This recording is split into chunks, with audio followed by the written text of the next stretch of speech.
Okay, hello. Welcome to this stream with Befaco, talking CV thing, voltage controlled MIDI environments, and I'm sure anything modular, Befaco and CV related that anyone wants to in the chat. First of all, Manu, Jose, hello, and congratulations on the release of another new module, CV thing. Thank you. Thank you very much. Thank you for having us to celebrate. So I should pull the website up for anyone that hasn't seen CV thing yet today. Videos have gone live. There's a DIY build guide from Kinkus, synth DIY guide. There's a demo from me as well. But in a nutshell, for people that have maybe missed it, how would you describe CV thing to people? It's a fully mappable CV to MIDI converter. Yeah. In a nutshell. So that's the streamline. So basically, it's a CV to MIDI converter with the addition, the special thing of that it has a menu to allow you to map any MIDI message to your CV inputs in 6 HPs. So I will put some links in the chat for people, but I just had an image up. I'll pull it up again. This builds upon the VCMC, the voltage controlled MIDI controller. Yeah. Of course, there's an obvious size difference, but for anyone curious, what are the key differences between the two? The key difference is it's focused on the in the performative side, which is the VCMC. It was conceived as a MIDI controller rather than a CV to MIDI converter, while the CV thing it's focusing on small, compact performance cases, where people will need something portable and will be doing like 3-4 parameters tops on the live performance. So that's basically the two key points. While basically at heart they are the same. It's the very same program, but the CV thing it's only the CV inputs, while the VCMC has the controls and the buttons. But that's by heart. But in spirit, they are completely different worlds. No, it's the performative touching, control things against the pure converter focus on compacts performative systems. Yeah, and I found it really quick. It's a very shallow menu. It's setting it up can be a little repetitive because it's 8 things, so it's 8 of the same thing maybe that you have to do, but it's very, very simple. A case of going in, what is the function? Maybe it's a MIDI CC. What is the number? What is the MIDI channel? And then you just set that up. Boom, boom, boom. Done. It's been very quick to work with. Very, very quick. Yeah. In fact, I was pretty surprised how shallow, straight, quick, bam it is compared to VCMC. That there was a lot of work and a lot of thought on how to make menu diving not a pain in the royal arse in VCMC. When you get 3 levels of menus like pam pam pam, it start to get painful. So there was a lot of thoughts on how do we do that, and then with CV thing when it's only just one layer basically, then it turned out to be super immediate, like pam pam pam. So it's really nice, really quick. I'd like to play a little bit of the video demo I made that went up only a couple of hours ago, so people may not have seen yet. I'll just play the previews from the start, which are about 45 seconds before we get into the rest of the chat. Hello and welcome to this video on the Befaco CV controlled MIDI controller.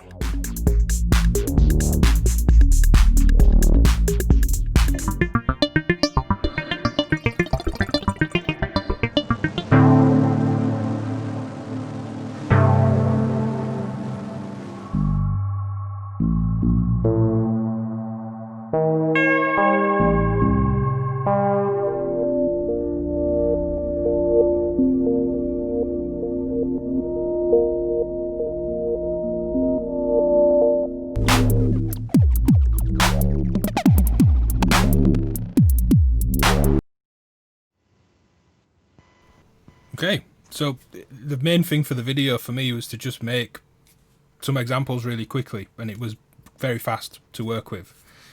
What I wanted to ask you, what was this whole idea of voltage controlled MIDI? Where did that come from? Is there a key piece of old MIDI gear that you've had hidden in the cupboard for a long time that the team at Befaco were dying to kind of bring back to life with voltage control?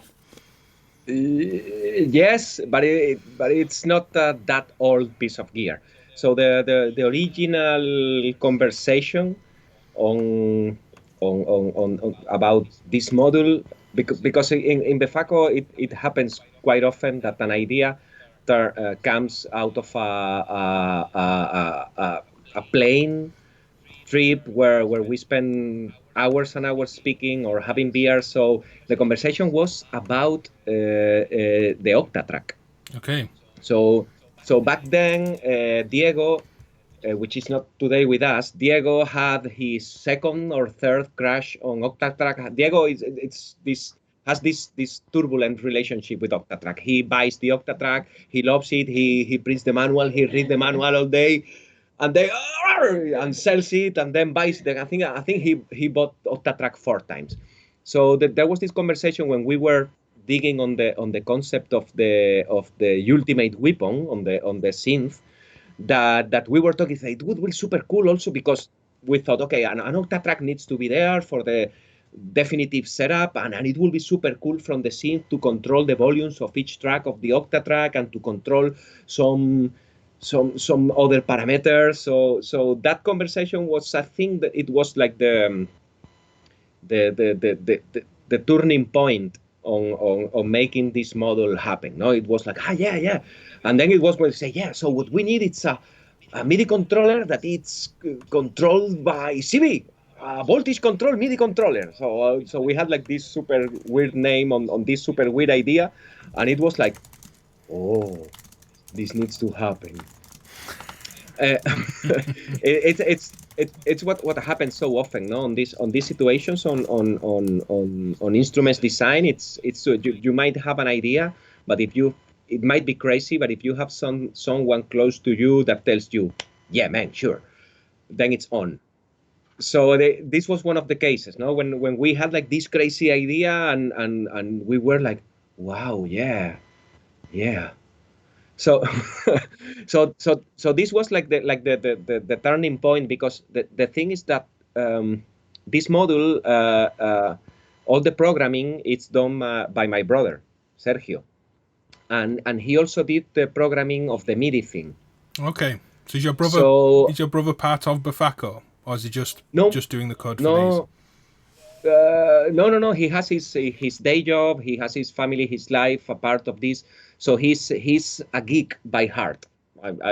He's the pure concept of a geek, someone that needs to geek out in order not to go crazy. So he spent the weekends with me as a brother's project for fun, working on the MIDI thing. And then when MIDI thing was almost over, he said, hey, we could do the opposite. We could do the same, but the other way around. So he already had this in mind. We already had this conversation, and he already expressed that he might be working again with me. And then when we were talking with this concept of the VCMC with Diego, then everything clicked, and then we started it. The project's been going on. The VCMC was going on for 1 year and a half, for 2 years almost. We changed platform. It was at the beginning, it was a weekend project between brothers until it kind of got real, and then we got into the Befaco thing, and then we got to an arrangement, and VCMC happened, and CV thing happened because very close to the release of VCMC, when it was working, Lina, my girlfriend, my wife, my partner, she said, yeah, but I want to use this, but I only want to use one note and maybe clock, and it's super big. And then I told her, yeah, but then making a smaller version for you, it should be a couple of afternoons for me. And then it was like, okay, maybe I could do a smaller version. And of course, it didn't was a couple of afternoons. It was a full year. But yeah, that's another key point of instrument design. You say a couple of afternoons. Yeah. It's 1 year and a half. Yeah. I'd like to just say hello to everyone in the live chat that is with us. Both Jose behind Manu and myself are watching the live chat, both answering questions in the live chat, but any questions we can pull into the conversation as well. So it'd be nice to start with some of the questions that we had already.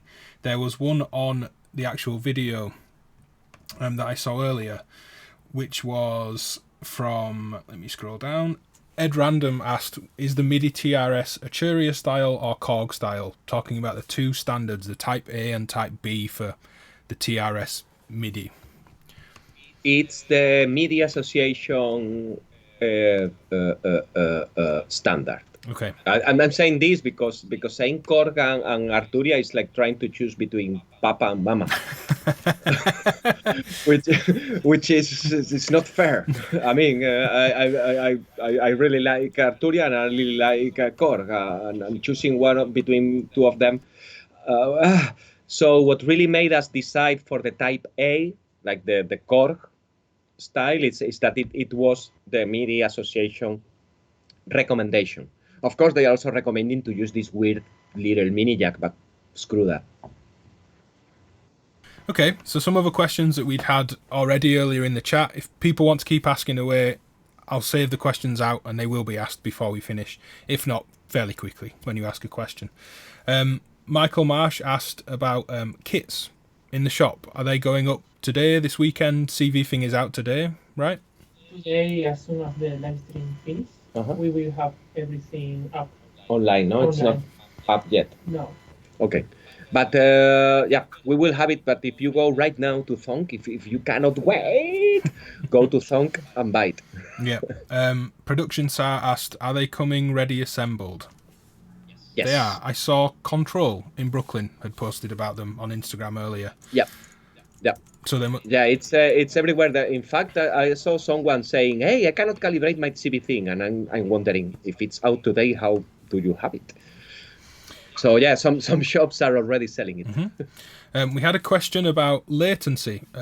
Ed said that the Teensy microcontroller makes them worry about latency.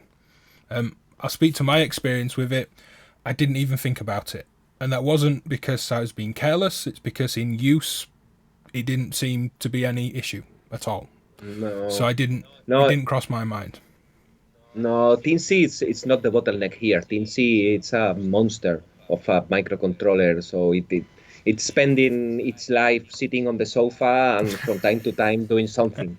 So basically, it's a monster. Basically, the problem is how we designed the reading of the ports, which is a multiplexing situation where it's reading the 8 of them. Yeah. So the bottleneck is that. It's the time it takes to finish to read every port and to process the analog reads. Yeah. And that's like 2 milliseconds. Mm-hmm. So in the MIDI realm, like a couple of milliseconds is like nothing. Yeah. Yeah. We also had a question from Effects Music saying, with it being a Teensy, can it be reprogrammed to do other things? Yes. Mm-hmm. The short answer is yes. and then I'm happy that you make that question because we already shared the source code. Okay. So great. It's right now it's since a couple of days in our GitHub page. Right now it's like the final stages of the new 1.1 version. So you can download the code. It's the same code for VCMC and CV thing. And what I was really looking forward to have the code out there, because when someone asks, hey, can it be programmed? Yes, there is the code. Mm-hmm. Please be my guest. Yeah. Yeah. Great. I've put the link in, which there's schematic up there and all the information as well. Status, you made a nice point. You actually get the TRS to MIDI adapter anyway. So you don't have to worry about it. You just plug the MIDI cable in. So it's no issue anyway, whichever version you want. But you're also going to sell cables should people need them, right? Sorry? You're going to sell cables as well, aren't you? In case people have Yeah. It's good to say. So because we have like these little fellas here, so the adapters are included, but we thought it will be cool to sell also MIDI cables into TRS. So it's like 1.5 meters cables, and instead of having an adapter and then a MIDI cable, which is like, you have the cable. Mm-hmm. So they are going to be also in our shop and in other retailers' shop available soon. This one it's Type A, which is the one that we are using, but also Type B will be coming. So we will be selling this as well. Yep. This is a cool idea. I think it's like these simple, stupid things that you think, yeah, why not? And then when you see it, it's like, whoa. So yeah. Okay, so we'll keep coming back to questions. So keep them coming in the live chat, but just two more quickly before we move on. Magna in the chat said they haven't had a chance to watch my video yet, but how does it work with Ableton? Very, very easily. Go into MIDI settings and allow it to sync like you would any other MIDI device, and then Command and M on a Mac, or I think it's Control and M on a PC. Plug in the CV you want to make something move. Click on the thing in Ableton, whether that's panning, level, a synth, an effect, a plugin, and that's done. Really, really simple. And because the mapping is so simple in Ableton, I could have MIDI CCs on CV things set up very specifically for, say, a guitar pedal, where I have to be CC21 for decay time or something very specific. But because Ableton's so easy to assign them just with that shortcut, it's also in the top right of Ableton. There's a little M you can click. That's what the shortcut is clicking. So very fast. I found it very quick and easy. And definitely indulged in the laptop on Ableton. It's a nice holiday from Modular sometimes, the computer. And tying the two together works really well. DG... Sorry, go on. No. I was thinking that this change of this thing about the holidays, it's like most of the holiday places are places where you go for a while and you don't want to stay there. So so you prefer just to go there for a week and enjoy and then say, ooh, shush, enough, and you run. Yeah, back to the Modular. Exactly. Final question for now. DGP asked, will there be more Befaco modules in VCV Rack? So Andrew Belt, before getting into the mayhem of managing a very popular software, he had Burst and Max Slicer almost ready. Just the thing is that he had it almost ready, and then he got into the version 1 mayhem, and then he got into the mayhem in general. So these two modules should be there sometime. And then we are on hold. He's also checking for us, but I will take the opportunity here. If there is any VCV developer around, we are looking for someone that is going to take care of porting Befaco modules to VCV Rack. So if someone has a proposal, we are open for proposals. Let me make note of that. There's a couple of people on my Patreon that were talking of similar things just this week. Okay. So I can maybe try and put them in touch. So just to repeat that, you are looking for someone to work with you to port over your modules to VCV. It's not that we are looking actively. Yeah, just because nice. we are lazy. No, but the thing is that Andrew, what Andrew told us is that it's getting very hard for him to. He would love to port more Befaco modules, but it's very, very, very challenging for him to take care of that. So he was trying to look for someone to take care of the port of the Befaco modules. This conversation happened with him in last NobCon, but I guess that after NobCon he released the version 1, and then we got into a very weird lockdown, and the world is very strange. So I think it's something that it's there, floating. And he may pop in as if by magic when I say his name, because he generally joins a lot of the chats. But Omri Cohen doing some great VCV videos as well, Yeah, I think has really helped push that platform forward. And there's a lot of good content, which of course pushes all these things forward. So I imagine Andrew at VCV is very busy. Yeah, he is indeed. Yeah. And it's this kind of thing. It's like happily busy. Yeah, yeah.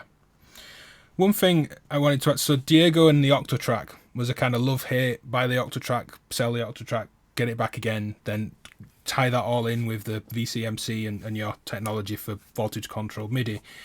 Does each person on the team have a kind of favourite piece of MIDI gear that you like to hook up to the CV thing? Okay, I have... Or any of you performing or anything with it? Yeah, we are, for example, Jose. If you see here, Jose is a very big fan of the iPad. Yeah. So we are struggling for him not to run away to the iPad from the modular. So we have here this system ready with this is like a very stupid setup, also to show how easy, simple, stupid is the CV thing. And so Jose, it's really into iPad. Maybe you could explain how is your setup with iPads? Yeah, well, this one is very simple. Not only this, but what you do normally. Yeah, normally, what I use is application named AUM for make AUM for make a mixer, and I use different applications like synths or effects. And the thing is that the magic of the modular for me is the modulation. What we can do like easily with the cables and with our hands with module like the Rampage, or with an A plus B and C or a sampling modulator, and have this in a powerful sonic tool like the iPad with the CV thing, for me is where the magic happens. So that's the point, that we have like a sonic in immense sonic palette with the iPad, but is the VSTs, the hardware it doesn't have this magic touch of the modulation that we have in modular, and now we can have. So for me, like when we had the first VCMCs ready, I started to use it. Yeah. I started to use it in every gig or in every song because it's very intuitive to patch. Like you have like modulation signals from a Rampage that is quite nice, and you just need to plug it into the CV thing or the VCMC and send it like a CC. I like to have a lot of CCs connected to everything. A lot of CCs. Yes, I don't use the notes. Who cares about notes? The notes are overrated. Yeah, overrated a lot. No, notes are not very interested like CCs. When you can have the whole thing moving, that is I don't know. It's the thing that I like to do. Yeah. So yeah, I even use a couple of iPads, not only one. Ah, this is new. Yeah, I even use a couple with a couple of CV things now, or a CV yeah. I think that the iPads with the at the point that we are right now on technologies, the iPad with this multi-layering thing that it's allowing you to have a few apps in parallel working. I think it's a mega powerful change from a computer. Yeah. I'm not gonna be the anti-computer guy, but the iPad works. It's portable. Yeah. It's portable and sounds great. So it's like in the same way that we are going with Eurorack. That is, Eurorack is portable in some way if you don't have like a monster case like Manu. And so you can have like a very portable scene that can do a very interesting stuff that you can't do with other gear. So for me, the modulation, when you can have like this, like a rig like this with three or four modules that are quite interesting, and plug it inside the iPad is the thing that I do now. Yep. Not more than that. It's very simple, but I don't know. I think this is the special way. Yeah. Can we hear that setup? Can we hear the patch you've got set up? Sure, yeah.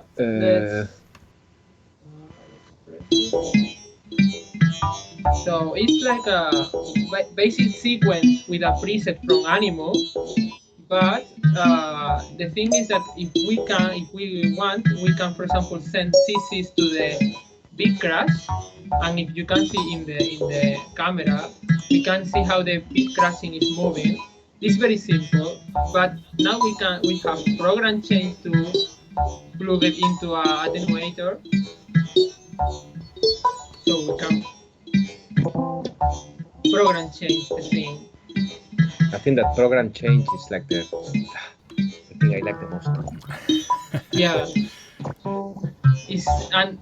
The thing is that you can do it with a modulation sort like the rampage and change it, or the eloquencer, and with the notes be even.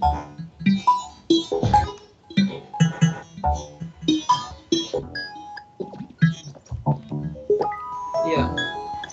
Yeah, that's like going meta big time. Yeah. Yeah.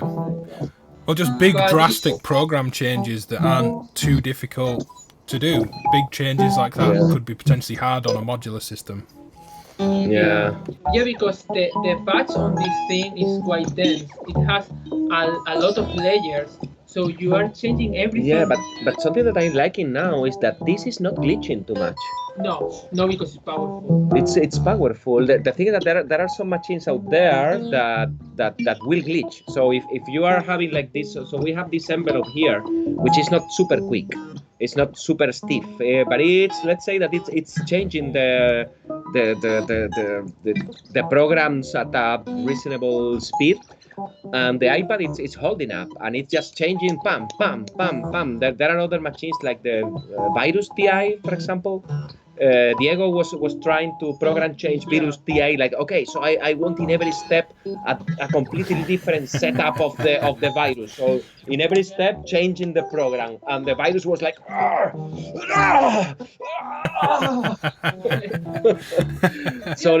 so that monster was not ready for the CV control program change. This guy is. Yeah, because this thing is not made for make music really. It's for, I don't know, other stuff. You mean the iPad? The iPad. I thought you said. But the virus, yes. So the virus is think to the CPU reach their limits in a normal use, not plugging a program change at audio rate. Yeah. But this is insanely powerful. Yeah.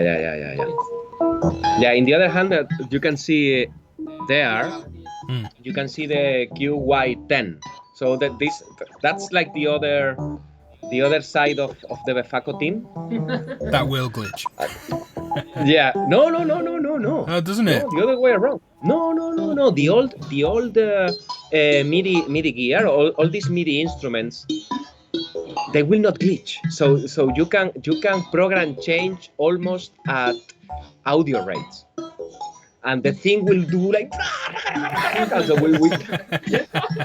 So not this in particular. The problem of this is that it has a very small amount of programs, and it's tricky. But the old MIDI instruments like the MIDI sounds are very. I don't know. This is the hell. So if the hell will be a machine, will be this. Will be that, no? This thing. Yeah, but anyway, can we hear that? Can we remove the 21st century capitalistic thing and put like the. We should hear it. I still can hear nice things. Me neither. Quítalo del monitor.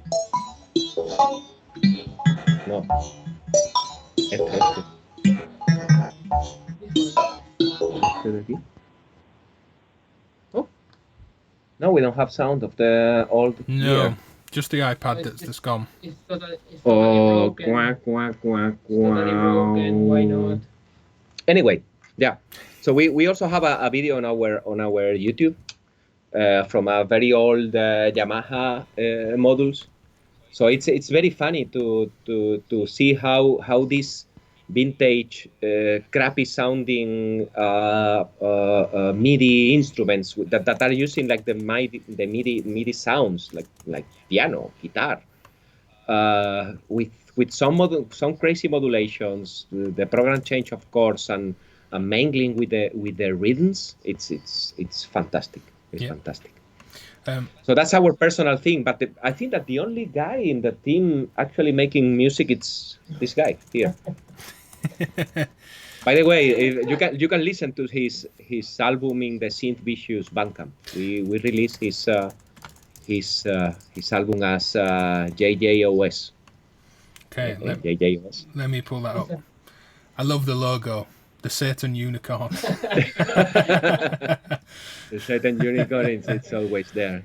Yeah, this ambitious thing, it's a thing that we did between friends here, just to be able to release the music of the friends. Yeah. Basically, and we are not discovering anything new, because almost everybody is creating their own label lately. So you can see everyone. But anyway, we wanted to release our things, and so yeah, that's it. So I think that his tape is sold out, but still you can listen to it. I think that you are using heavily the iPad there as well, right? Yeah, not as much as now, but yeah. Yeah, you only had one. I only had one. Okay.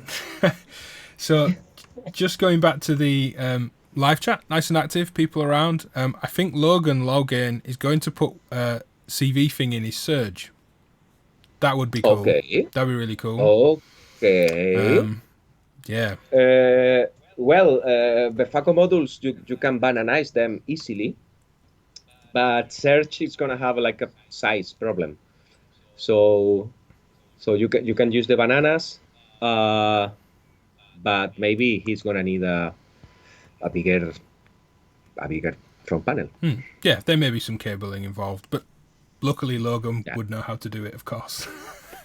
He's a good person to be taking that challenge. Exactly. If someone is gonna be able to do that, that's good old Logan. Yeah, exactly. We did have some other questions. More shout outs than questions at this stage, but I asked in the chat, are there any key things people want to modulate old MIDI gear with CV? Synchrotron said his Novation Nova. That could be really cool. Korg Volkers. I didn't think to try the Volkers. Something like the Volker sample could be really cool, because I think there's a CC for everything on that. The Volcadram, really micro modular. Yeah. For example. Yeah. Micro modular.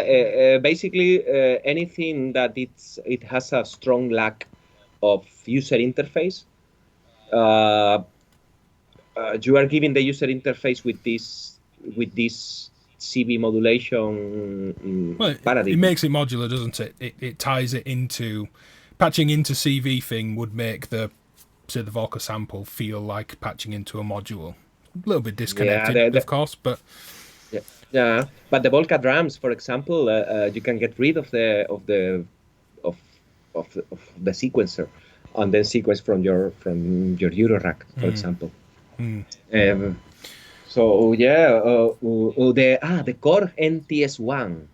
I think that did we brought one? Yeah, we brought one, but we didn't connect it. Okay. Sorry, but yeah.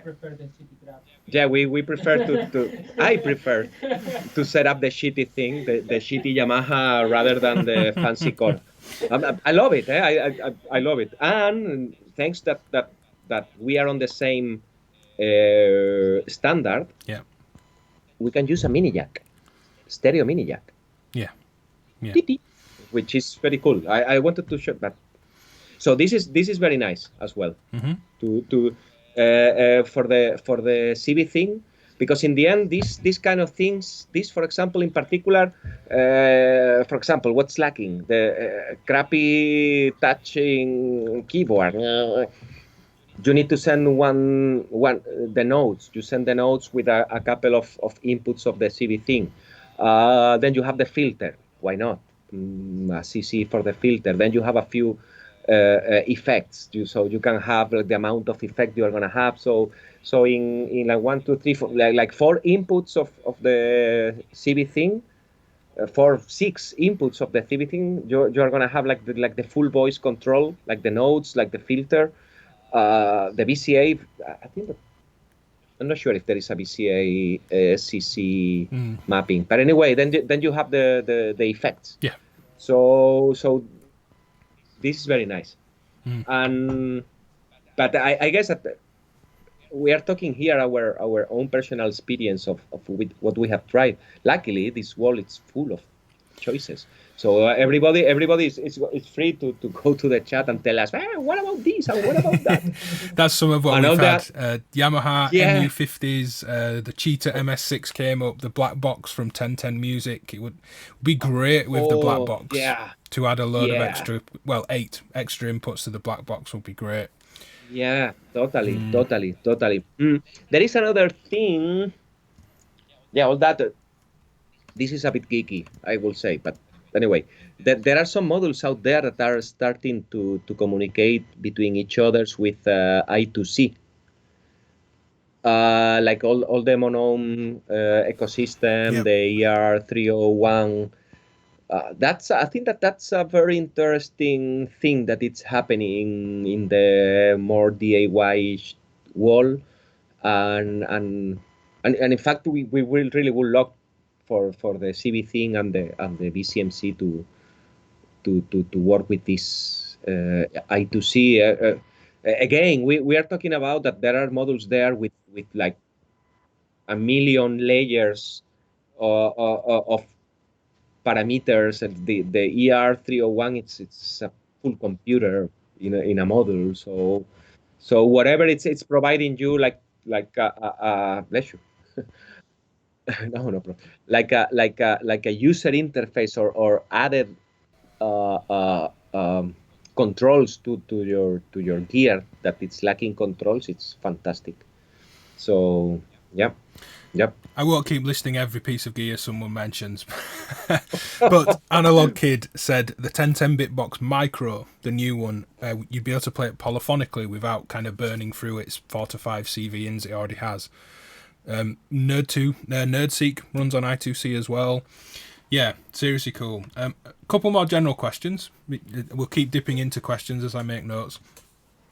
G in the chat said, to play devil's advocate, why convert CV to MIDI in a computer when modulation in the CV world is expensive while modulation in the computer is unlimited and free? We don't have to go into a computer, is my gut reaction to that. That's my answer. Well, yeah, interface. Is it the whole thing? It's interface, isn't it? But you don't have to go into a computer at all. Just anything with a MIDI port. Yeah.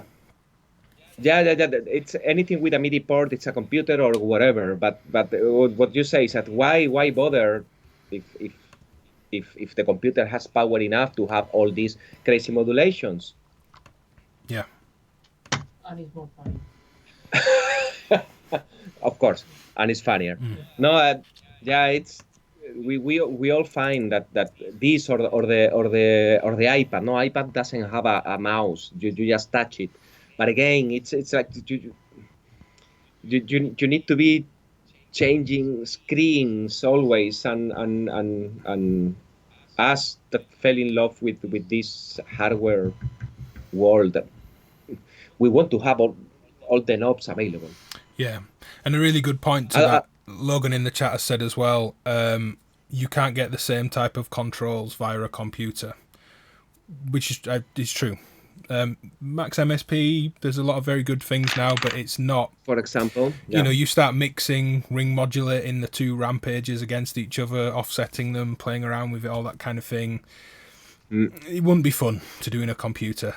I think that the problem with most DAWs, and this is the opinion of someone that doesn't use DAWs, it's just what I listen around me, is that the problem here is MIDI.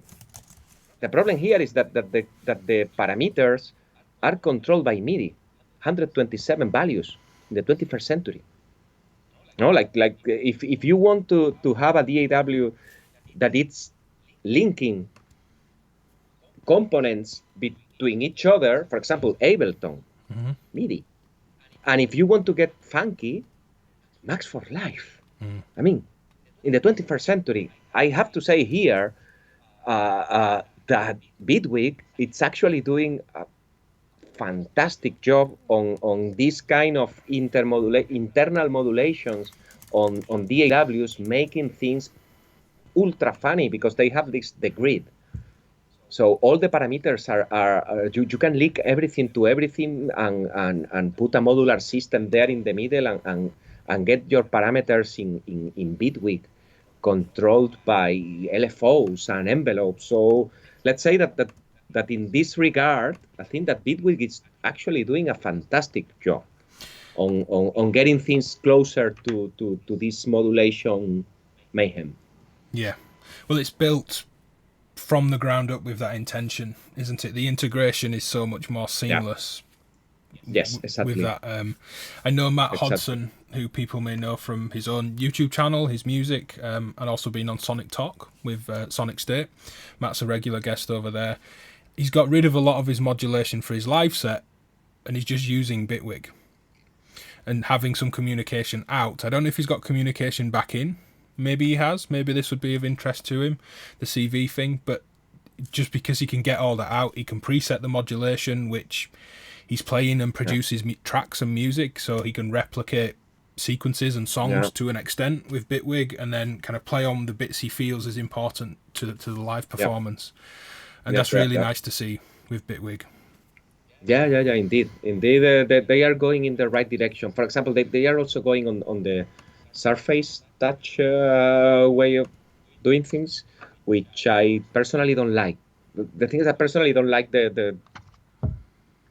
this, but they are going in the right direction. So from a guy that doesn't use the DAWs, I've been using Bitwig slightly for testings and have been dipping my toe in the grid, and it's like, wow.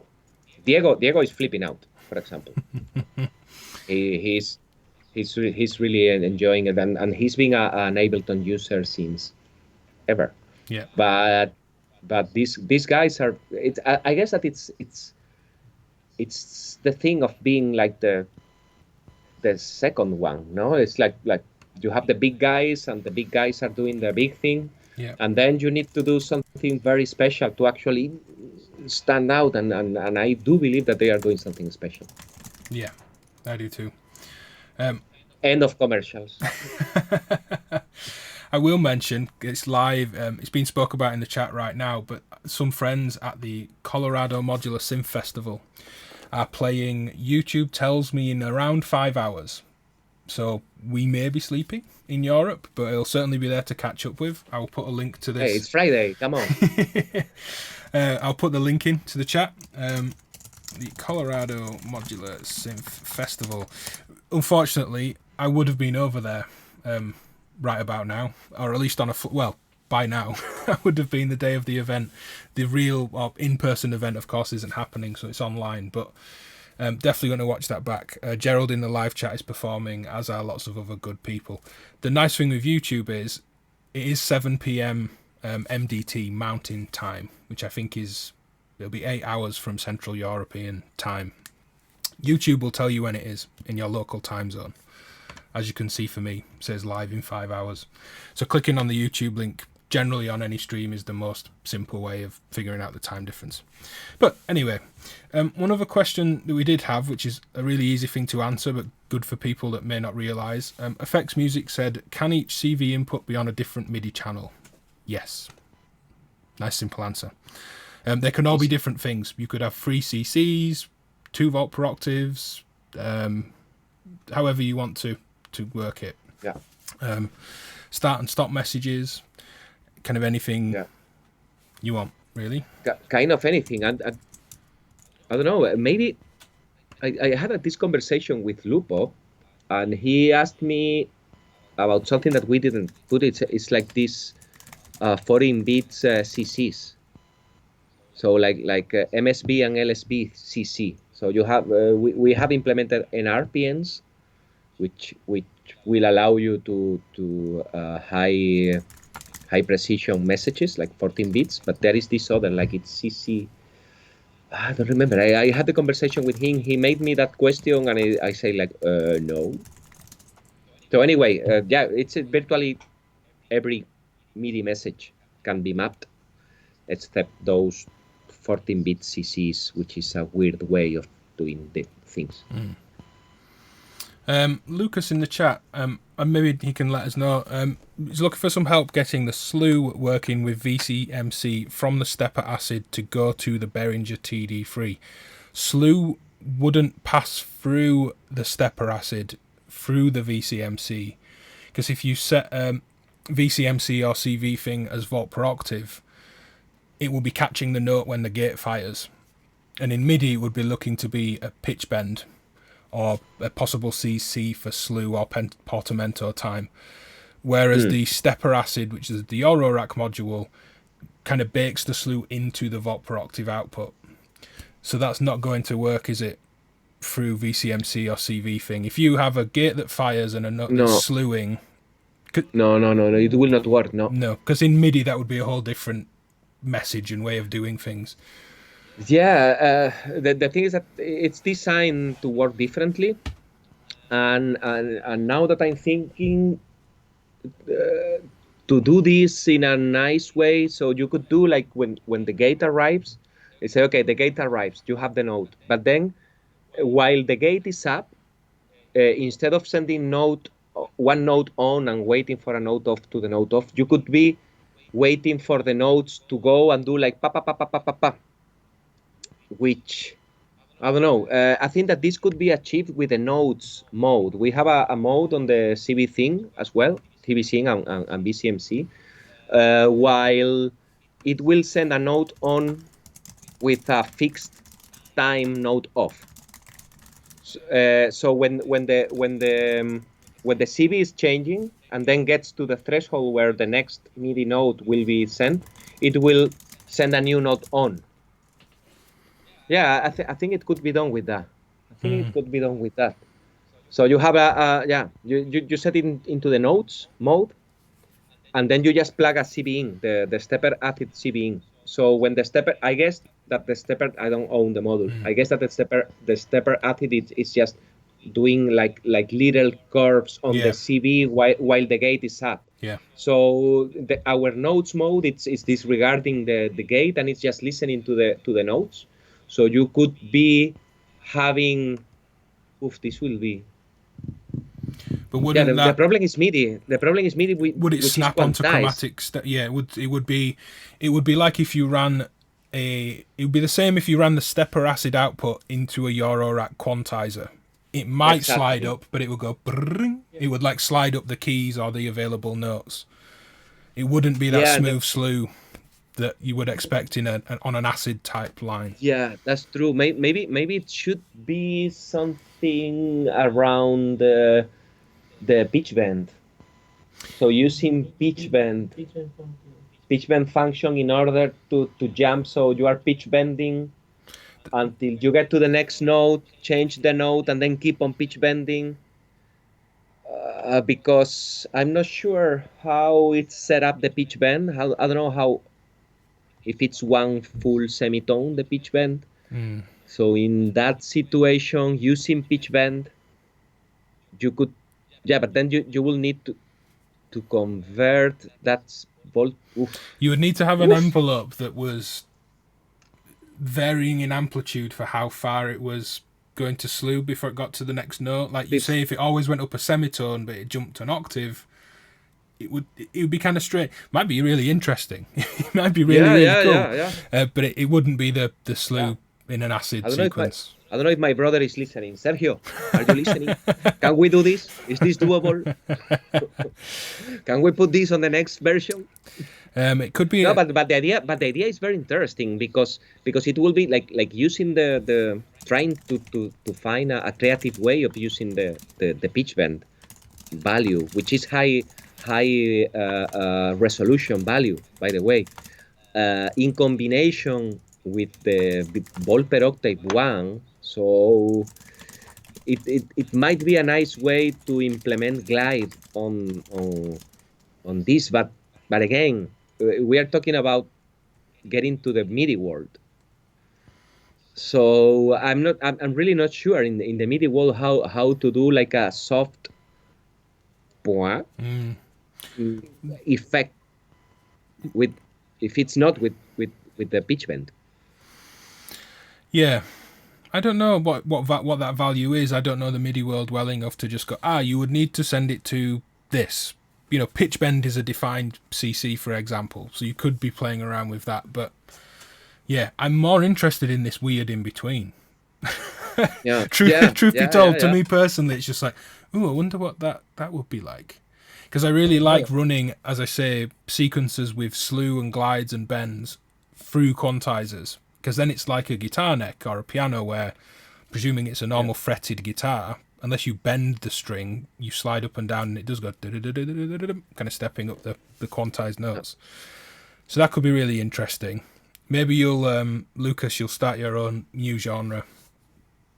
Take over the electronic world with weirdly slewed stepper acid lines into MIDI. I don't know. Could use one channel for gates and one channel for note data, and if I slewed per semitone, that would be a step in the right direction. Not in volt per octave mode, because it would be, the gate would be grabbing what the pitch is to define what the MIDI note was. No. Yeah. It's interesting because again, I'm thinking about in terms of a VCO. No, I'm thinking, okay, if I have two inputs for the note on the VCO, I could have like the quantized input of the MIDI note, and then in the other input the slewed one, and then play with those. I don't know. Again, I think that in the MIDI world, it's gonna be a different story. Yeah. And just to say, there isn't anything I know that will translate that properly in MIDI, because slew, glide, portamento in MIDI isn't part of the note data. It's a whole different thing. So yeah. I don't know. Interesting though. Really interesting to see what that could be. Yeah, we should run away from MIDI, but but yeah, I don't want to be the unpopular guy here. Well, not when you've just made a device with MIDI on it. Yeah. Well, the thing is that in the guts of these devices, both the VCMC and the CB thing, we are sending OSC, which is like a proper protocol. But no one is gonna use it. So we did it. Well, my brother did it for fun, and it's there, and it's useful, and it's nice, and it works like a charm. But yeah, who the hell use OSC? I think that there is one guy in Norway and two guys in Cincinnati. Yeah. Sorry. No, OSC, that came about first for me with some iPad controllers.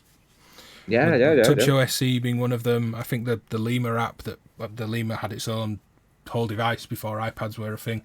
I think that was all OSC based as well. Yeah. Now that was a huge movement. It was very well welcomed on the Tinkerers community. It's widely used. I was just joking, but the truth is that like it couldn't penetrate such a established protocol as MIDI. Getting rid of all the tongue of devices that people had at home working with that 30 that very old MIDI thing, it was impossible. It couldn't penetrate, and it will not penetrate. Yeah, it's just we're not going to get rid of MIDI. As a standard. Yeah, exactly. It's like trying to change a jack cable. It's just not going to happen at this point. It's not quite as old as the jack cable. We all tried. You can, though, speaking to your idea of running away from MIDI, you can push the MIDI away where you don't need to look at it, because the interface is now the modular system. And that's the nice thing I find with modular and other gear in general, that, you know, we spoke about that the iPad is more elegant than a laptop on stage for performance, or maybe more engaging to perform with at home or just record. But you can just push it to the end. Once things are integrated well enough, you know, you're on stage. The laptop could be at the end of the desk or under the desk. I used to perform with a MIDI drum kit and put the laptop on the floor sometimes. or it was to the side of me rather than being, in front of something. So I like that it can make these, odd old sound modules and integrate with the computer, and not then those machines don't have to be the focus. I think that's the power of it. For those that have just joined, I think we had a couple of questions as when did we start? We started around 55 minutes ago. We're not in a huge rush to go anywhere super fast, but we're also not planning a really long stream either. We're open to questions. Any questions that I don't take right away from the live chat, I'm copying them into a document. Cake Boy, thank you very much for the super chat. It's really appreciated. Good point there from James, in the chat scene. Hasn't MIDI 2.0 drawn away from OSC quite a bit too? I imagine, yeah. I don't know those worlds enough to comment. Yeah, I tried to talk to the MIDI guys in NAMM before Apocalypse, and they were never there. So that they had like this: leave your business card, and we will contact you back. And I don't have a business card. I left the sticker. No, I didn't. No, so I really wanted to dig it up a little bit, but I didn't manage to talk to them. So. Yeah, but it didn't happen, right? So I saw the pictures, and there was an agreement, and they all are happy about it, but it's not happening, right? Or yes? Am I lost on here? I really don't know. I don't know if it's products are out there with it, when it's coming. I was going to say if it's coming. I presume it is. I don't know what the new specs for MIDI 2.0 are. I really was looking forward talking to them and finding out, because if we're talking about a programmable module and then the libraries in order to support MIDI 2 most likely are going to be there at some point. We are happy and open to make this compatible with MIDI 2, but I don't know what's going on. So with you developing, we can kind of think of it as an environment, VCMC, CV thing. Is this something you'll be exploring further, the integration of the MIDI world, or do you feel like these devices go as far as you want to at the moment as a company? No, we have loads of ideas. Jose is laughing because he knows that we are all day like, yeah, we could do this. That laugh was like, oh, and another one. Yeah, no. So we have plenty of ideas and plenty of conversations about it, because one thing is having an idea, one thing is having the willingness to do it, and then another thing it's having the energy or the clear path of mind. Yeah. To actually do it. So we have more things around this. In particular, we were thinking about doing expansions, and expand the VCMC and expand the CV thing, but we have a big problem because we are feature creep junkies. I don't know if you are aware of the feature creep feature. Yeah. For us, it's a feature. So when we are talking, and we should put, and why don't we use an ESP32 that has Wi-Fi? Yes, and then we will have a Wi-Fi connection and a web server, and then you will connect to the web server and configure everything. But not only that, because it's gonna be the brain of a system that it will control a new modular system. And then you stop and say, "Oh, am I sounding weird and crazy?" And then we need to chill out. So yeah, the short answer is yeah. We are working on making this an environment, and we are working on doing more things. This I2C idea, it's part of that, because we see that there is an environment there which is speaking a language which is better than MIDI, which is I2C. So if you have your machines talking a language that other beautiful machines are talking, your machines are gonna be friends with nice kids. It's like the decision of coming to Mini Jack. It's like, okay, maybe you are bananas and you are the coolest guy, but you are alone. So I like that. The banana cable is the one cool guy. exactly, still on their own. exactly. Yeah, it's so cool that he is alone. Yeah. Yeah. No, so yeah, the I2C is one idea, and maybe doing some expansions and some things is an idea. Maybe a new version of the MIDI thing, which will be the other way around, because something that happens like, okay, why not making this bidirectional? It's another idea there. It's plenty of ideas. Yeah, ideas. Something we did, I want to show you this. It's this. So we have made a version of VCMC, which is standalone. Da-da-da-dang. So we made a little modification a while back on the boards without telling anyone. And the boards are easily modifiable. Modifiable. Thank you. So they are modifiable. So the power will be coming from the USB.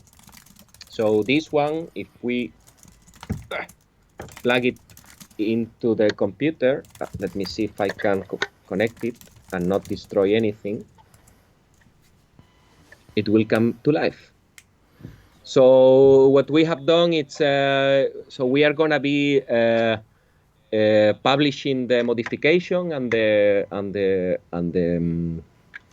parts, which are 2 parts basically, and then there is this box here, a little box that it's gonna make it like a very nice and small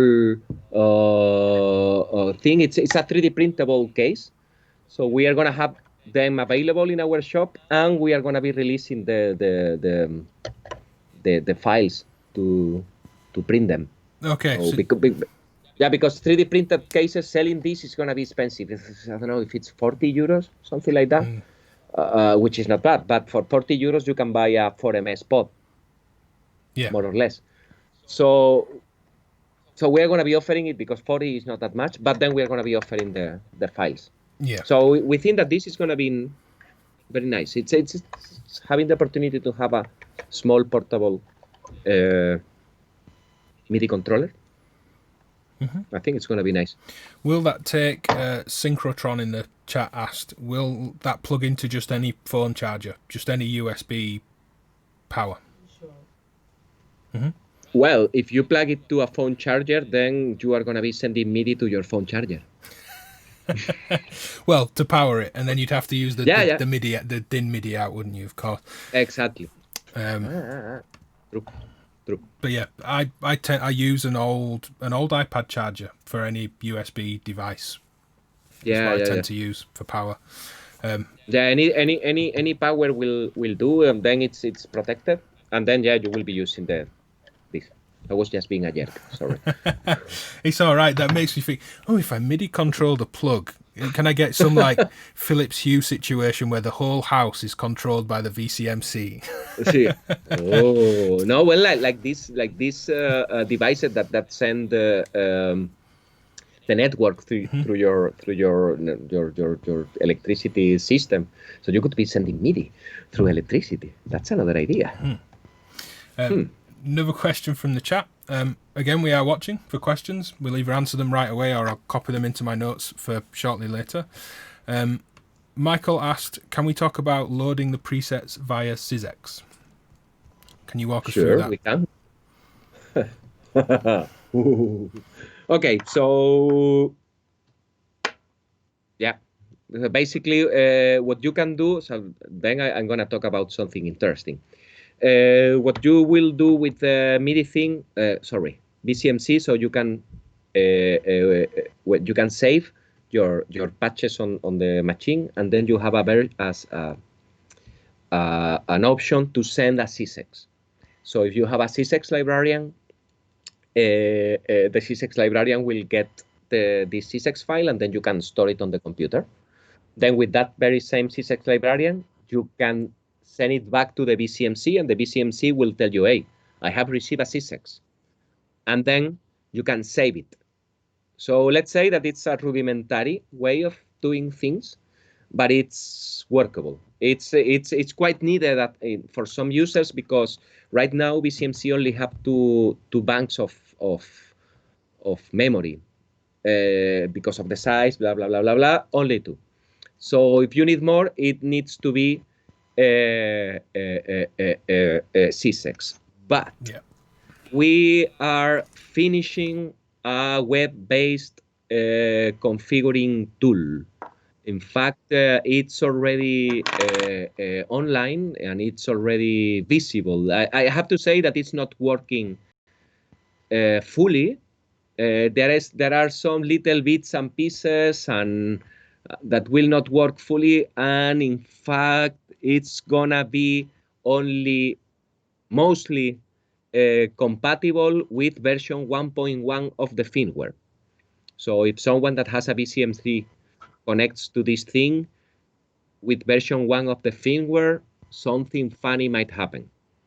I warn you guys. Anyway, so that is that website, and the website is gonna allow you to configure everything and then load the patch to VCMC. You can also store the files on the computer. You can copy paste. So you can, if you want to configure all 8 channels the same, because you do like that. So then you can just configure one, copy, paste, and do it like that. And yeah, there are new features on the new firmware, the 1.1. So you can name the all the controls.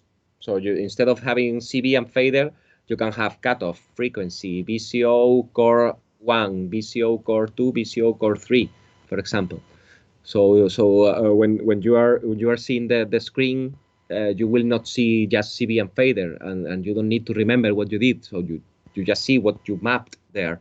So that's also on the website. By the way, this feature, I would like to thank Loopop, because when he tried VCMC, he said that he loved the model. He's using it on his videos as a MIDI controller, basically for the faders. And he said, Manu, this will be fantastic if you can edit the names.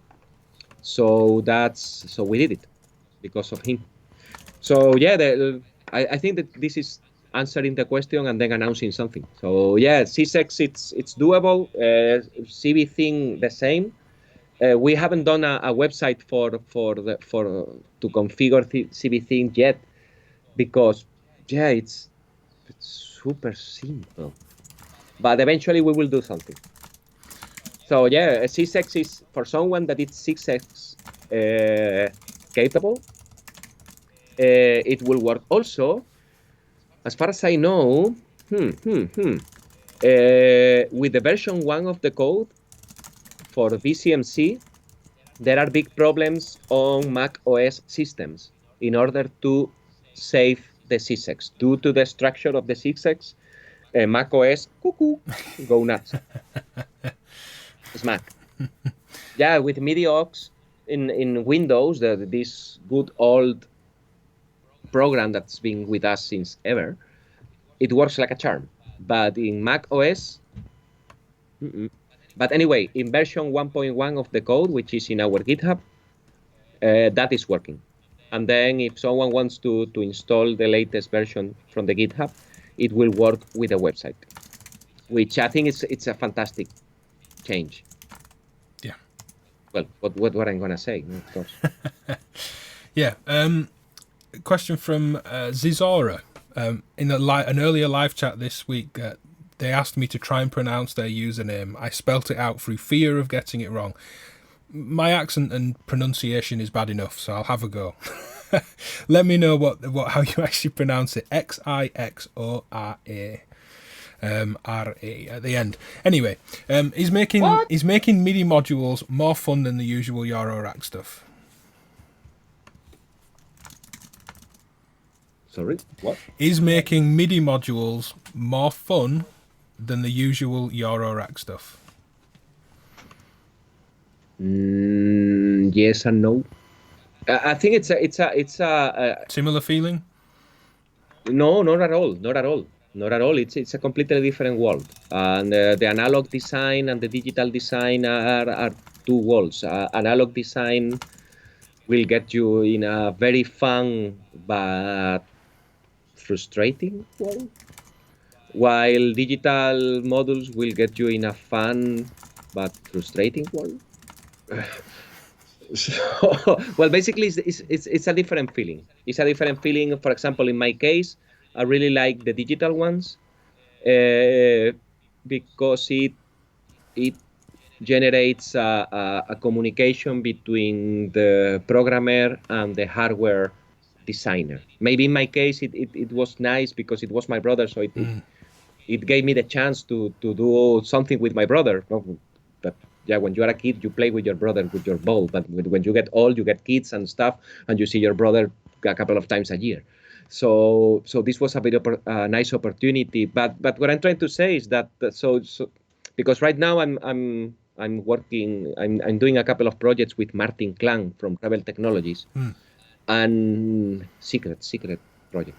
And it's very nice. The communication that it's needed between the hardware and the software. It's super fun when there is a problem and you start to find the problem and you blame each other. No, it says that's the software. No, that's the hardware. I see the values on the ADC that goes wild. Yeah, but I'm scoping my output voltage and my output voltage is fine. No, it's your fault. No, it's your fault. So it's I don't know. I really like it. The communication in this situation. I guess that other designers that are both coders and digital and hardware designers maybe will have another thought about this. But for me, it's very nice the communication, the mix of things.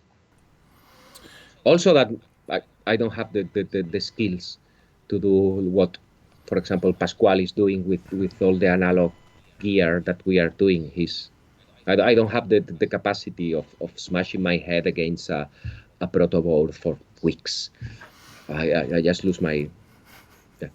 Well, to take a step back from that even further, I like telling you ideas, asking you to make them, which is far less involved than you, but a removed step, thinking of mutes and other things that we may be having ideas about. I very much enjoy that process. Yeah, and I'm far removed from your skill level on that, but it's a lovely thing to see people go away and do something with an idea in it to come back. It's just the nature of collaboration, isn't it? It's lovely to see, to hand something to someone that you trust. And not only for someone to give something back, but also to added something better that you didn't even think about in the first place. And then you start changing your ideas, and this kind of spiral happens for a while. Feature creep, as you say, happens. Yeah, the fight against the feature creep. Until you kick the feature creep into check, and you have a product that you're all happy to test, and it's great. It's this process of I really love the process from the idea until the object is in your hand. No, when the object is in your hand, it's like wow. I remember when I was having this very first conversation, and then you remember all the process. No, with all these bumps, you know when the bumps on the process when you are discussing and you start to weak, you know, your energies are low, and then you start to think, wow, but maybe this is not going to happen, or maybe this was crazy, and maybe this was not a good idea, and then you are down. But then this other person comes with this counter idea that actually makes sense, and bumps you up again. It's fantastic. Yeah, it's fantastic. It's fantastic. I've mentioned in the live chat we'll start to look to just take general questions before we start to wrap up and maybe finish. Again, we're not in a huge rush to go in 1 minute or anything like that, but final questions. But let's open it up to general Befaco activity. If anyone has any other questions about other modules or anything like that. We did have a couple of questions as I put that in the chat. It was asked, just for the benefit of those watching, where can we find the CV thing on the Befaco site? As soon as this stream is finished, it will be available in the shop. But I think so. Yeah. Yeah, or maybe tomorrow morning, because maybe after this we will have a beer or two. And you told me I have to stay up So, for the Colorado stream, which will be like 4 in the morning. or maybe we can swap the beer for some whiskey or something like that. Wait for the Colorado synth meeting, and in the meantime, publish the kits. Anyway, if it's not later tonight before we go to bed, it's gonna be tomorrow. Yeah. And I've seen, just to name 2 because they're the ones that I saw, not because they're the only 2. Control in Brooklyn posted about this earlier, and you mentioned Fonk earlier as well. I would imagine Modular Yeah. Addict will be getting kits and plenty of other stores as well. Well, yeah. Juno Records here in the Juno Record, Thoman, Foman as well. Schneidersladen, Signal Sounds, Rabadab. Yeah, it's Everywhere.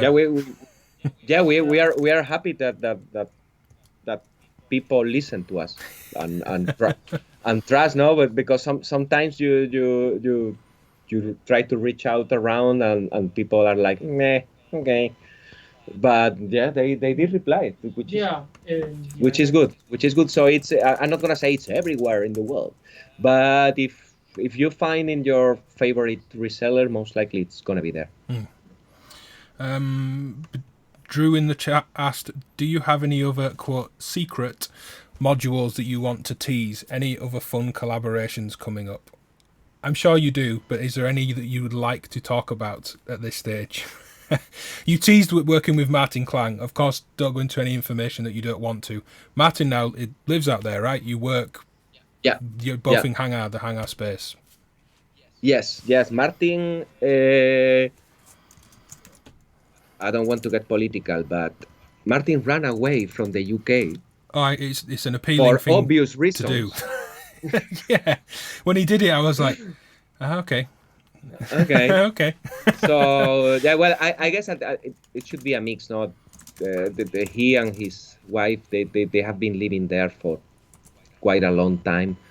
So sometimes you need a change, I guess, and it was the moment that it's not the only friend I have in the UK thinking about running away or just running away. So he moved to Barcelona. He has a day job, but he's spending time here with us. He's sitting by me. So try to imagine having Martin Klang, a person of his intelligence, that he made this amazing old patching system online, which is like mind-blowing. So you have this person there, and you are talking, and you start to fool around, and let's have a beer, and start to have ideas. So with this person, whew. So something that I can tell, which is obvious, it's we're going to be doing our version of his old platform environment. It's I would say it's a secret. It's not a secret. It makes sense. It's like the first thing that someone will think. It's so we're going to be doing something around his old platform, and I'm not going to say exactly what something, but something. And then we have 2 other projects with him going on. One, it's very mature, and it's super exciting, and it's super amazing, and I'm really looking forward being able to put it on the wild, because it's super nice. And then there are other projects which are like what I was explaining before. Now it's when you have a programmer, such a talented programmer, intelligent person with view on the Eurorack world, doing a mix of analog and digital monsters. That's also being on. It's obvious. So that, yeah. So yeah. Yeah. So what I can say that hopefully before the end of the year, we are gonna have something around him. Also, we have other projects with some YouTuber. Well, yeah, we have But a project, but I'm not going to say anything. I don't want Manu to say anything, or Jose either. I wasn't saying that it was you. Well, no, I say that YouTuber. Yeah, a YouTuber. yeah. Well, you've also got your own ideas as well. You know, there's always things cooking. Even though mutes is relatively simple, that took time to get it just kind of how we wanted it and to work. We have an idea that maybe won't be this year, so it's a way off and a long way away from us saying anything or showing it. And as soon as that one is in my hands, I'm ready to drop a long message at Manu. Right, here's what we do next. Just okay. Yeah. But it's nice to have people around to fool or to dream. Let's say that, to dream. And dreaming, it's a beautiful thing, because if you persevere and put the energy at the end, something will happen. And that's everything I can talk about it. Also there is the collaboration with This Is Not Rocket Science, which is not a collaboration per se. It's more like a geeky. It's not a competition. It's like this geeky thing. So they did this circular thing, a revision of the keycall, a dual keycall monster thing. So they send us one, and so we said, okay, then now it's our turn to do our thing. Well, better. I'm not gonna say better because time.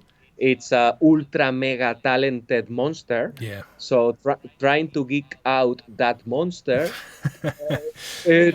So we are not gonna get into competitions with this person. Also, no. I love that idea though, that they take Keycall, they put two of them in a module with some cross modulation and some noise, and then kind of do a small run of that, put it out there in the world, and then you kind of take it back. Take the ball back, as it were, and do something yourselves. Yeah, it's cool. It's a really cool idea. It is. The thing is that they reach out because of licensing issues, like saying, "Hey, what about this?" Yeah. Because although everything is there, so it's like a gentleman and gentlewomen agreement, just to say, "Okay, I'm gonna be using your thing. How should we do it?" So as long as they were not interested on using it commercially, but we were interested in maybe doing something about it just for fun, because they did it for fun. So yeah, we are going to be doing our version for fun and better. And then he'll take it. It's going to go round and round. I'll wait for version 7 when you've both had a few goes at it. Exactly. No, try to imagine. Oh, sorry. Try to imagine how it's gonna be, when Stein comes back with the revenge of the Stein. Thanks to Production Sar for the super chat, and for Bo Beats, who says to get some decent coffee on him. I've got some really good coffee. Bo would be so proud of the coffee that we've got going. Enjoy the holiday, Bo. Bo's out near a lake in the woods. Yeah, out in the middle of nowhere, enjoying some time off, which sounds lovely. It's not the lack of ideas, but the lack of time for making modules. Yeah, Frank's totally right about that. And off the topic question that we had, and these are the things that these are the moments that I really love, and Questlove, drummer from The Roots, I think on Saturday Night Live, I don't know my American chat shows that well, but Questlove, famous drummer, and again from the band Roots. Questlove said, the moments in a band that bring them together is when they eat and drink together, not when they're on stage. That's true. So as a somewhat related point, Logan said, what's the favourite company lunch meal? What do you guys go eat, I guess is what he's saying. Ooh. Is there that one thing, like on a Friday, you go get... On a Thursday. Okay. Yeah. On a Thursday here in Catalonia, it's very typical that the bars will cook either paella or fideuà. That fideuà, it's a kind of paella, but with like little spaghettis. Okay, small bits pasta, of pasta instead of rice. Small bit of pasta. Anyone that came to the third and fourth modular day tried our fideuà. Diego's fideuà, sorry. So yeah, every Thursday is FIDE1. It's like that. So and there is like Angar, the place we are, it's like this post-industrial area. It was a very heavy. It was an industrial little village close to Barcelona at the beginning of the century. So it evolved into an industrial, but then it got swollen by the city. But anyway, it still has this feeling. It's full of buildings, of big offices, spaces.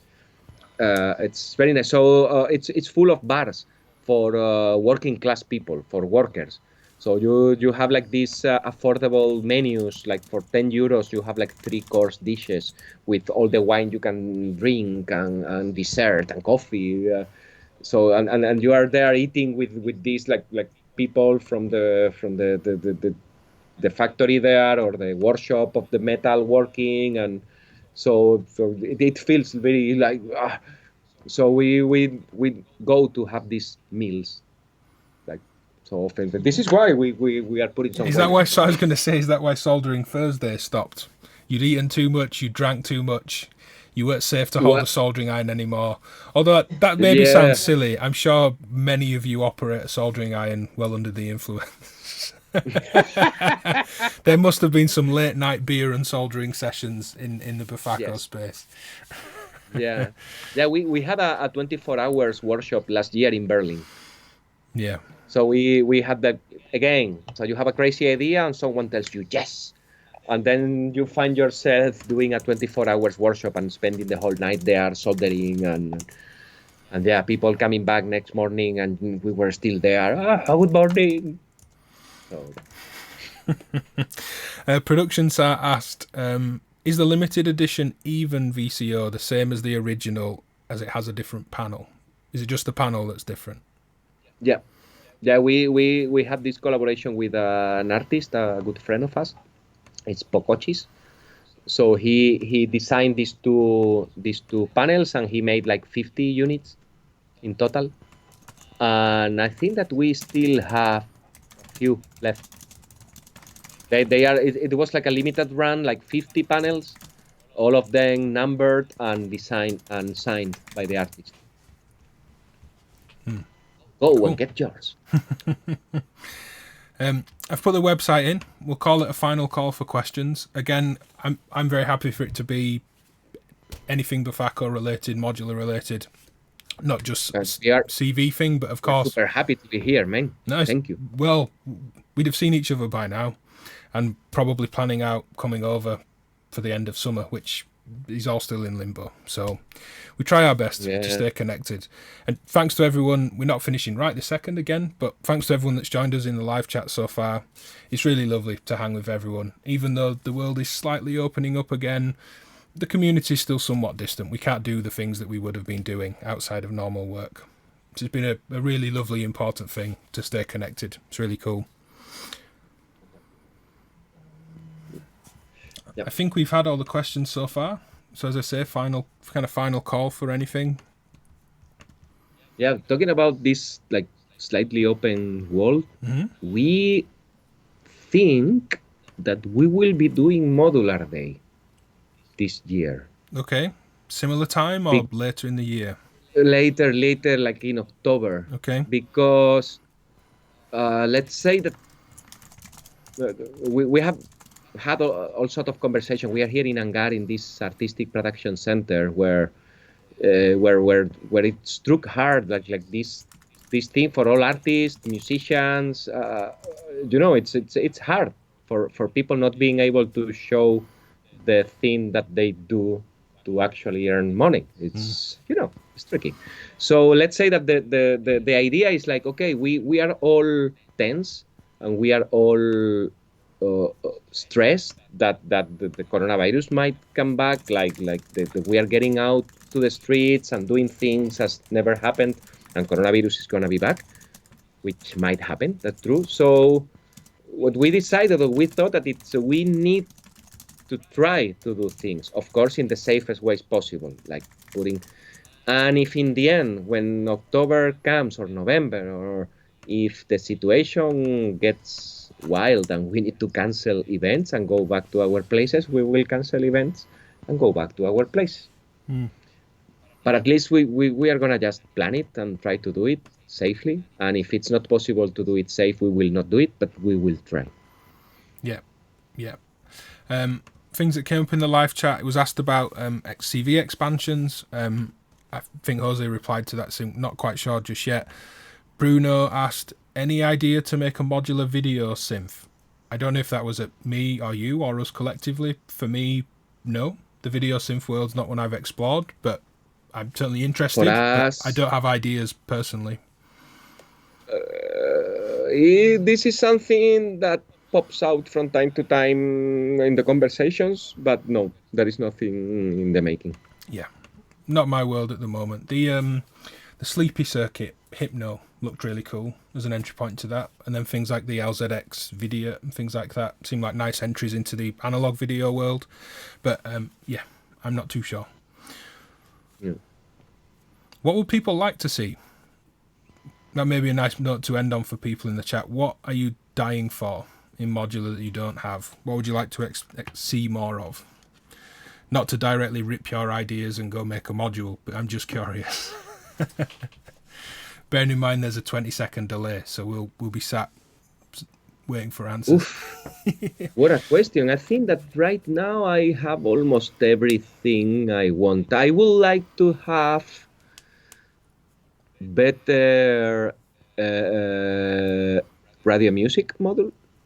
An actual FM radio. No, like the radio music, like it is a same sample player module, like and DIY friendly and an open thing, because I know that Tip Top did his version, but I'm looking at you, Tom Whitwell. So so that's something that I would like to do, because it's what I use the more. I would like to see an expansion for the XMix system, but I'm not gonna get into that, because I'm really happy when I work with 6U. The XMix is perfect, but sometimes a slightly bigger mixer for my monster case might be nice. So I would like to see that. But knowing the development of this monster, it's a tricky situation just to do it, to find the balance on the size, on the ergonomics and the price. It's super difficult. Yeah. But anyway, I would like to see that. What else? What do you want to see, dude? Better power supplies. Better power supplies. Good one. Yeah, because late. It's the thing. It's true because the back in the days when I was young, people were really caring about the power management of the modules. When a module was going beyond the 70 milliamps, it was like, ooh, 70 milliamps, what the hell are you doing? Right now, 150, it's normal. So you get Magneto is a monster. We have computers inside the modules. It's modules that are eating up 1/3 of your power supply. If you're using one of our small supplies, like the one in the Jamskiff, Magneto will eat half the power supply. What the hell? So as we are not gonna be fighting against the power-hungry modules, better power supplies and cheap. We have had some points in the chat. Logain said a standalone Befaco banana synth.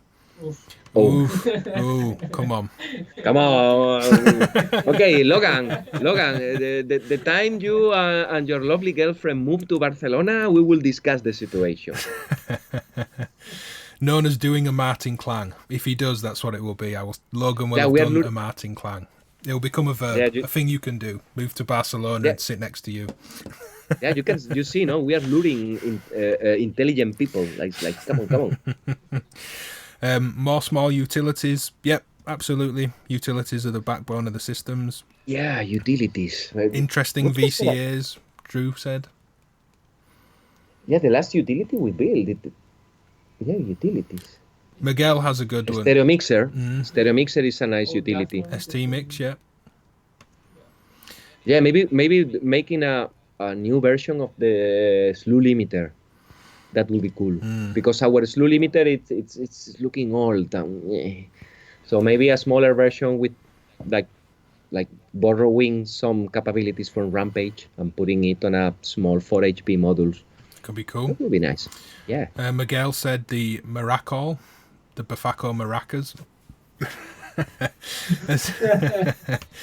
The name is good. Maracas. I like a maraca sound. That soft envelope on white noise instead of it being a hard attack. Very easy to patch though. It's very, very easy to patch. Yeah, I will say that a maracas module will start a huge fight in the Befaco environment. Yeah. So please don't get it started. I will go for it, but not everybody in the Befaco environment. Yeah. A lot of love for stereo versions or expansions of the hex mix system. As you say, it's really hard to balance that mixer thing. Everyone has their own favorites and ones that they use, whether it's the hex mix or another brand for their kind of bigger mixer, but yeah, there isn't one that's just like perfect for everyone. Yeah, also you keep in mind for a company like us, you start to consider an expansion of a module when you have sold modules enough in order to make the expansion. Well, there has to be doable. A market for it, doesn't there? If you sell 50 of something, that's only 50 potential customers, and all 50 won't buy the expander. So you have to get to a point of the expander being viable. So supporting these platforms that you think, it's nearly right, but I just wish it had this or this, then if it opens up big enough, it may happen. It's always my take. Yeah, that's it. But truth to be told, it's if you have a system with expansions, it might lure people to actually get the whole bunch. True. But again, you can't just you can't just put all that out straight away though, because it's too big of an investment. Yeah, but the thing is that again, it's finding the sweet middle ground. That's the key. And here with the X-Mix and Expander, I think that we hit like a size and a feature set, and then expanding it. It's something that I will happily do. But how many people will happily have like a big monster of a mixer with? But again, and I really much would like to see this, and that there are conversations. But it's like, should we? No, yes, no. For example, Pascual that designed this, he look at us and I say, sure, you do it. Okay. You have the schematic. Okay, you have the schematic. You see that it's possible. Do it.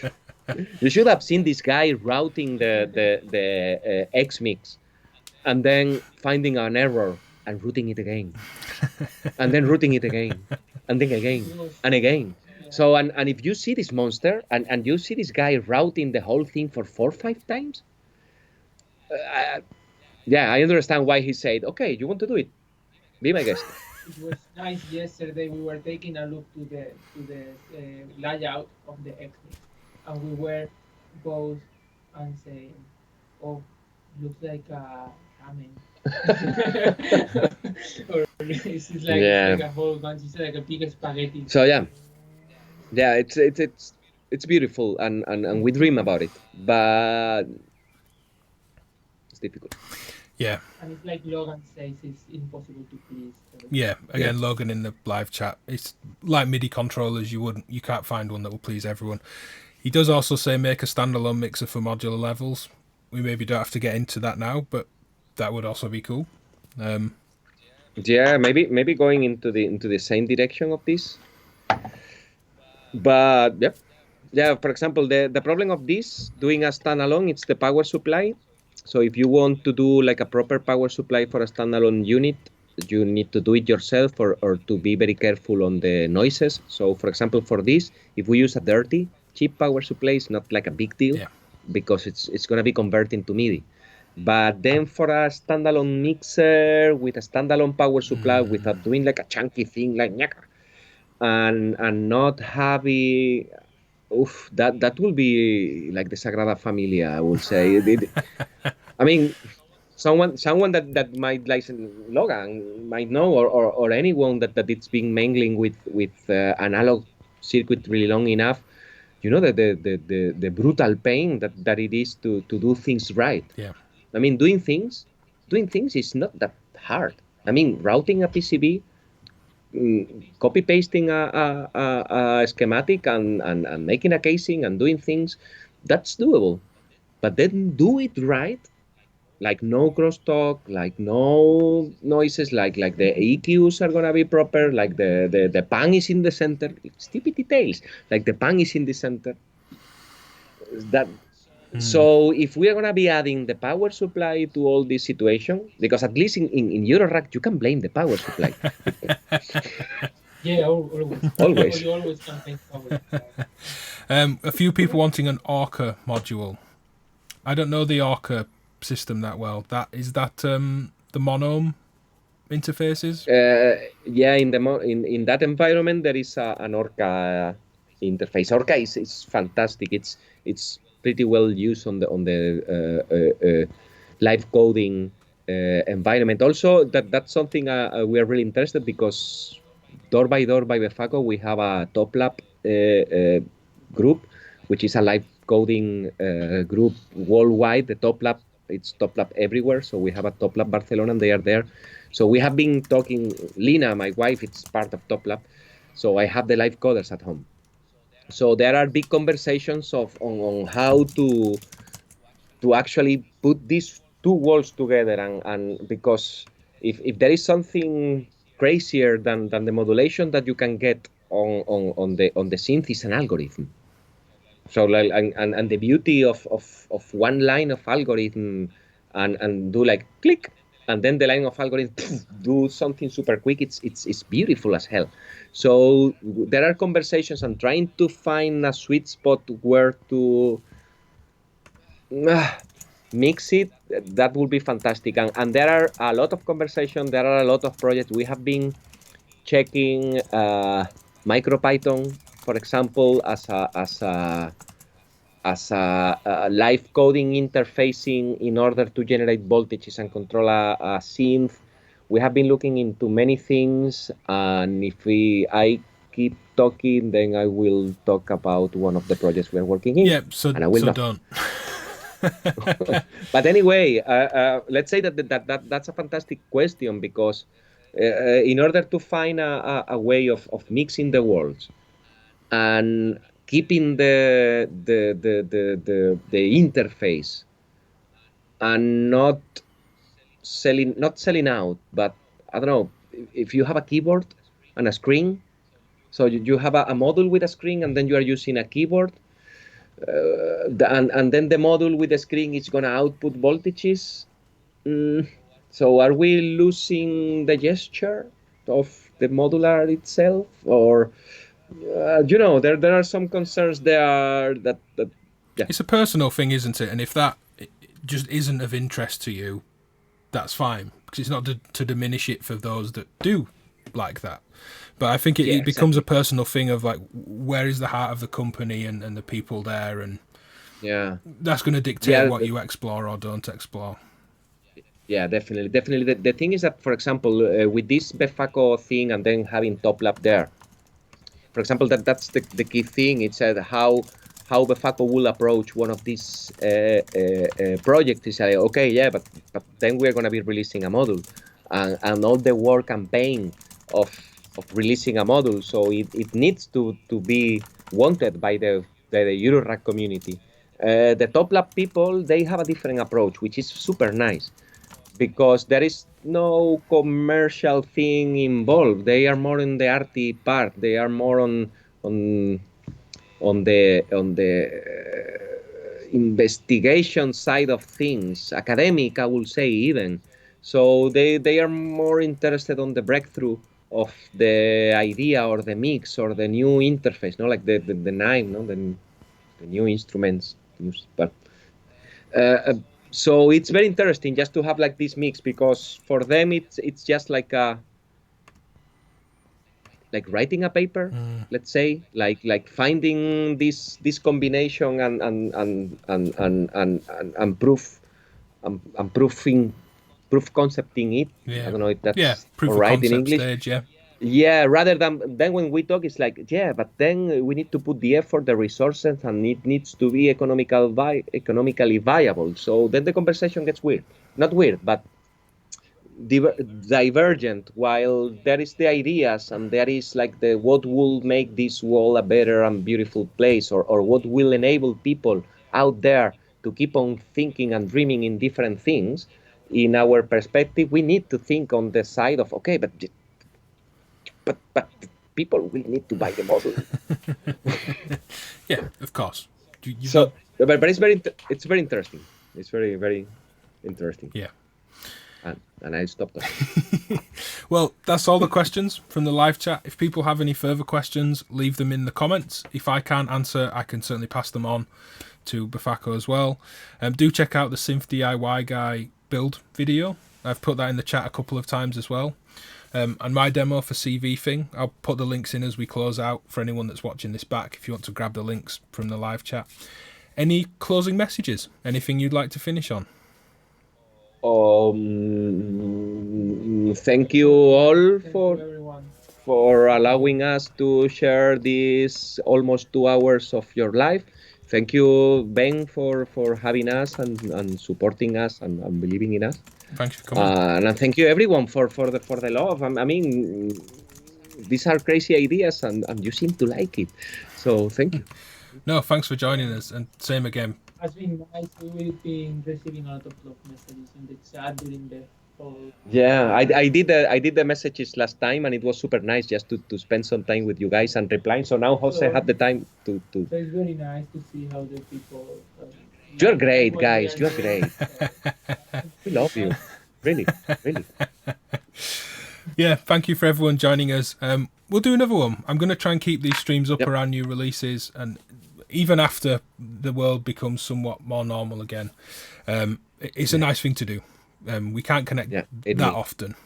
We see each other twice a year maybe, so it's certainly nice to do this, put faces to names, and a bit more human interaction than just the demo and my hands kind of wiggling around on modules. Great. Well, thanks very much. Thanks again everyone in the live chat, and I'll see you next time. Thank you everyone. Bye. Okay, bye. Bye.